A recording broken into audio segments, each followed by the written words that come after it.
కూటమి ప్రభుత్వం అధికారంలోకి వచ్చి నేటికి ఏడాది పూర్తయింది. 2024 జూన్ 4న జరిగిన ఓట్ల లెక్కింపులో కూటమి క్లీన్ స్వీప్ చేసింది. దీంతో కూటమి నాయకులు కార్యకర్తలు సంబరాలు చేసుకోగా వైసీపీ నాయకులు తీవ్ర నైరాశ్యంలో మునిగిపోయారు.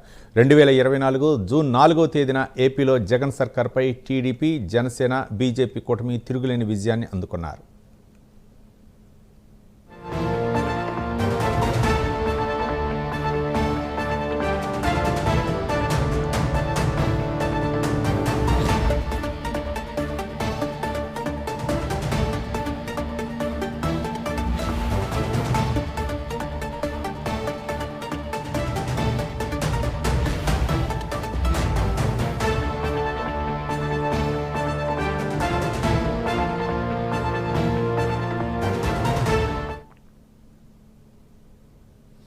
కూటమి ప్రభుత్వం అధికారంలోకి వచ్చి నేటికి ఏడాది పూర్తయింది. 2024 జూన్ 4న జరిగిన ఓట్ల లెక్కింపులో కూటమి క్లీన్ స్వీప్ చేసింది. దీంతో కూటమి నాయకులు కార్యకర్తలు సంబరాలు చేసుకోగా వైసీపీ నాయకులు తీవ్ర నైరాశ్యంలో మునిగిపోయారు. 2024 జూన్ 4వ తేదీన ఏపీలో జగన్ సర్కార్పై టీడీపీ, జనసేన, బీజేపీ కూటమి తిరుగులేని విజయాన్ని అందుకున్నారు.